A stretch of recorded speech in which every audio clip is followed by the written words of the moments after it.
more setting. And one more piece of the unique is operational. One down, 1 million to go. Speaking of which, boss, I found exactly none of the parts you wanted. A whole day at the junk pile, and all I turn up are a locker and some stupid conduits. Maybe next time. Boss, are you sure you got those settings right? That came from down in engineering. Let's go.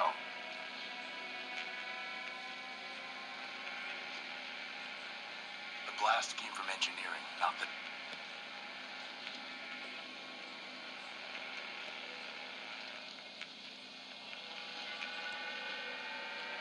That's the way to engineering.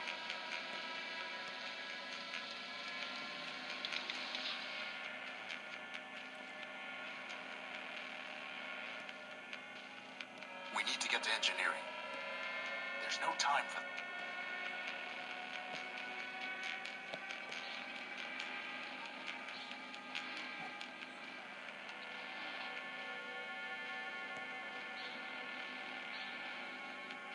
There's no time for that. There's no time for...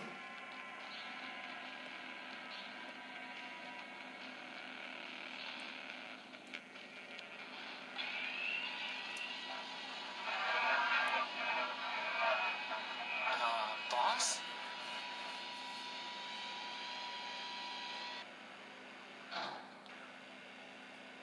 Crispin, get behind me. Who are you and what do you want? Power. I think he wants the power core, boss. Stop right there. This ship belongs to me. Forfeit. Enemy. Wonder. I don't think he's too keen on private property. Get away from the power core. Forfeit. When you have an essentially cerebral main villain like Metromind, it's important to have a henchman who creates a serious physical threat.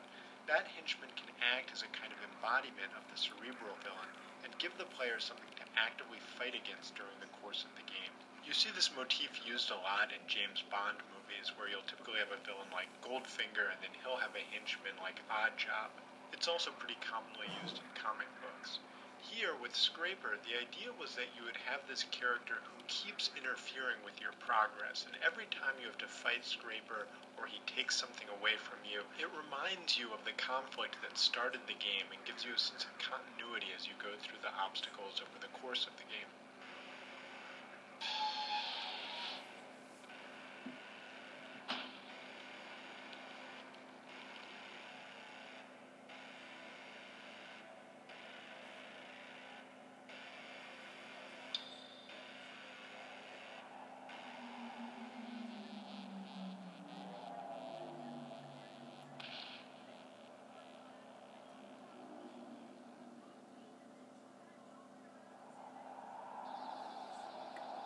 Boss? Boss? Horatio? Come on, Horatio, wake up! Ugh.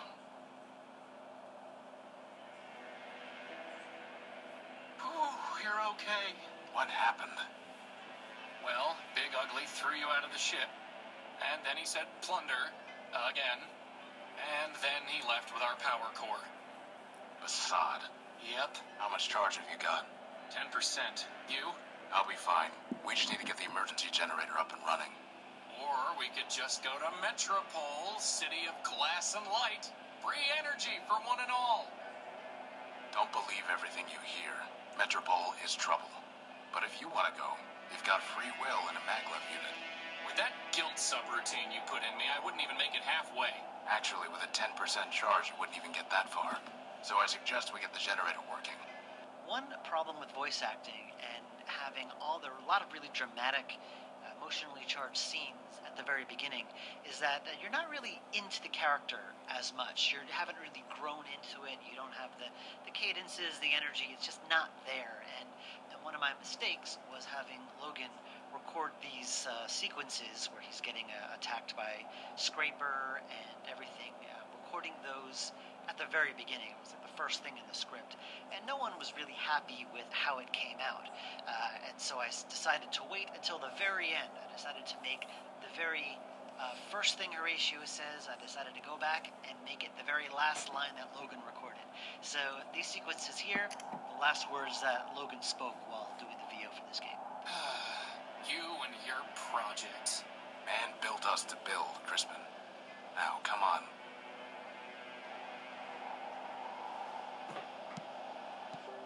The challenge with the introduction is how to convey a lot of information to the player very quickly and efficiently. So we had to set up the world, we had to set up the characters of Horatio and Crispin, let the player know that those characters were scavengers who gathered junk out of the wasteland. We had to introduce the antagonist, and we had to set up a reason why the heroes had to go on their quest. Since this isn't a typical kind of good versus evil story, it can't just be the rise of some demon that they're going off to stop. In this case, it's something much more personal, which is that they need to get back the power core that they need to survive. This was inspired by the game Fallout, which of course starts with the hero having to go out into the wasteland to get back the water chip that the vault needs. Here, however, it's even more personal because it's not that you're trying to help other people who live in your home, it's that you're trying to help yourself.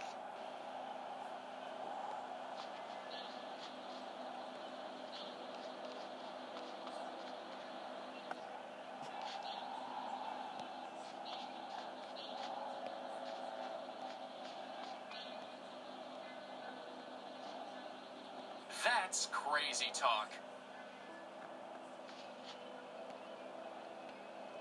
Throughout the game, we used these beautiful UIs that Vic drew, not really to create more difficult puzzles, because the interactions with them really aren't puzzle-like, so much as just to create a tactile feel to the game. So when you look at a monitor that contains information, rather than just having Horatio say the information out loud, instead you see a close-up of the monitor with the information there. When you go to repair the emergency generator, it's not like it's hard to figure out where to put the spark plug or the conduit, but letting you actually put them in place rather than just use them on a hot spot of the generator and the normal walking around screen really makes the player feel, I don't know if immersed is quite the right word, maybe just more engaged with the game.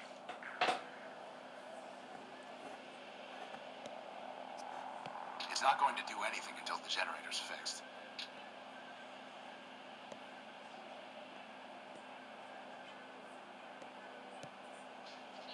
So this is kind of a visual Easter egg.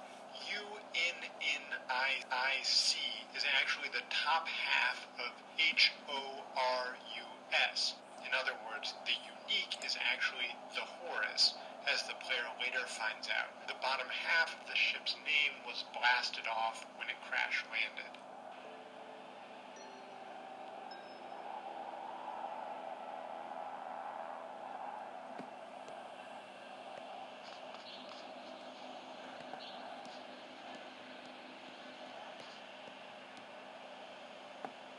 Some very sticky grease. Hey, Crispin, want a bath? You sure are chipper, boss, given that we're slowly dying out here. I can't just scoop it up. I've tried patching this a dozen different ways without success. In coming up with Primordia's protagonist, one of the things that was most important to me was to find a hero who would logically do the things that the player would have to do in the game. Now that's fairly easy in a first-person shooter or in a role-playing game, where the activities that the player does are typically heroic actions, but in an adventure game, a lot of what you're doing is things like gathering junk, fitting it together, solving puzzles that make very little sense for a typical sort of action hero. Now, there's some adventure games that did this really well. Obviously, the Indiana Jones games are a good example, but then you have other games like Gabriel Knight or The Longest Journey, where what the player is doing makes no sense for the protagonist. So Horatio had to be a kind of character who would go around building machines from items that he finds throughout the game world, someone who would help other robots when he encounters them, and not try to solve every situation just through brute force. So I decided he would be this scavenger who's religiously committed to the idea of fixing the broken things in the world. Even before you start the game, he's already doing that with his airship, the Unique, so you get this sense that when you're doing that as the player, You're doing something that already Horatio as a character was doing in his own life. As a consequence, every puzzle you solve, every item you gather, reinforces Horatio's character rather than undermining it.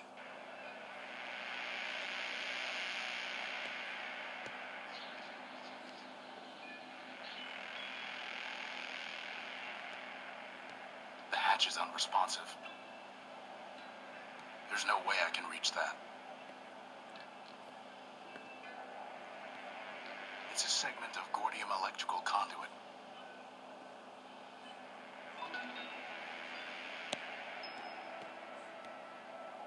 There's no way I can reach that. Crispin Horatio build, version 1.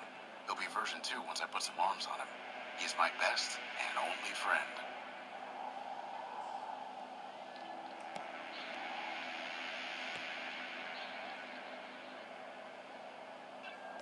One case of executive meddling, and I'm sure I'm going to be talking about more of them, was that I asked them to cut down this introductory scene. It used to be a lot longer. Horatio and Crispin talked about humanism, they talked about Metropole, they talked about the world and themselves, and I asked if that could be cut down. Because you learn all about that stuff anyway, very shortly, in a much more efficient way, and there's no reason to overload the player with all that information right away. I think the goal of introductory dialogue is to give you just enough information to tell you who you are, where you are, and what you're doing, and leave the rest up to the player. You want to make this world inviting enough to explore, and this world is beautiful enough that you'll want to do that. This is no time for sitting around. An old captain's chair. I moved it here from navigation.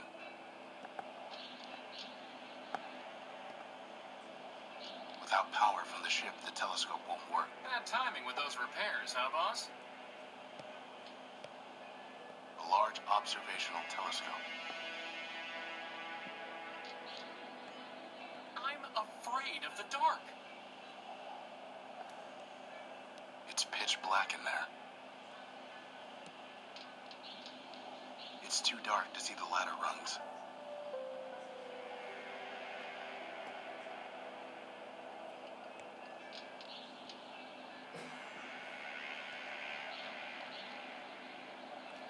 A ladder. I don't really want to try that.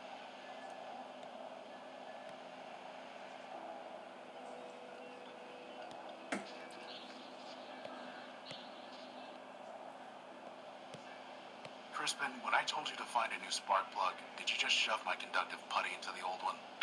Maybe. No wonder the generator isn't working. At least the putty is still good. It's not going to do anything until the generator's fixed. One of the things that's tricky when you're writing dialogue in a made-up world is how you handle slang terms and also just ordinary words in the English language that have their roots in particular cultural conventions or historical events that happened in our world that might not have a significance in the created world. A really basic example of this is that if you had some high technology aliens talking about the element that is atomic number 99 on our periodic table, it wouldn't make any sense for them to call it Einsteinium, because there's no Einstein in their culture. But it's even just a problem with ordinary speech. You can't have robots saying things like, I put my foot in my mouth when they don't have a foot or a mouth. So what I tried to do was come up with various slang terms and expressions and curses that made sense from the perspective of a machine. The one we used most commonly is BSOD, B-S-O-D, which is short for blue screen of death. Incidentally, this is itself somewhat problematic because there's no reason to think that the robots in this game would actually have a blue screen of death when they crash. All the same, it's a way to have them say something other than God damn it, which wouldn't make sense for them to say since they have no God. Even Horatio, who worships man, probably wouldn't say man damn it because there's no indication that he has hell in his religion. So Basad was sort of the go-to curse.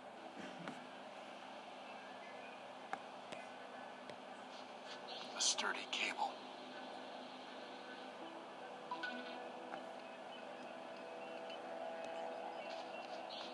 I can't just scoop it up.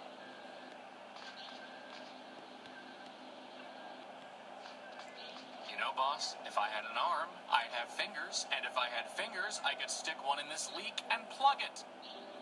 What do you... And ruin my brand new arm? Fat chance.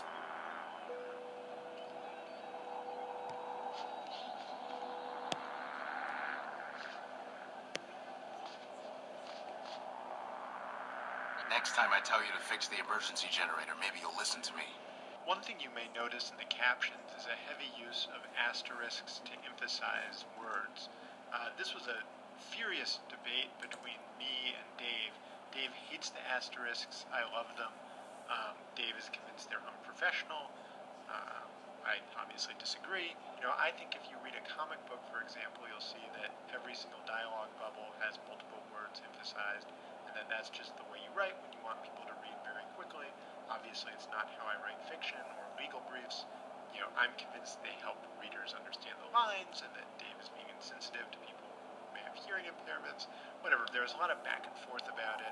Ultimately, he surreptitiously cut a lot of the asterisks. I surreptitiously reinserted a lot of them, and it went back and forth in a kind of Cold War. So some number of asterisks are in the game. This particular line has 3 emphasized words, which almost caused Dave to have a heart attack, but there you go. Next time I tell you that I can't fix the emergency generator without arms, maybe you'll listen to me. Fair enough.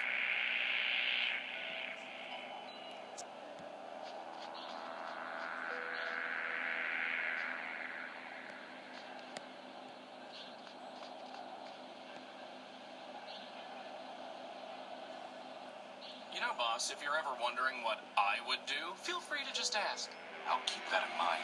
The hint system has been a great accomplishment to me in Primordia. Basically because it's a static library of hints that judge the situation in the game regarding on how the player has progressed and what has he solved, and provide the hinting required.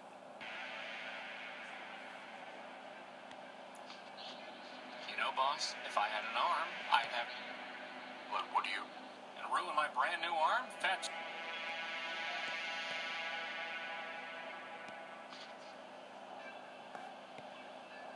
There's supposed to be a power-bearing conduit between this socket and the ship, but I never got around to putting one together. Now who's the procrastinator?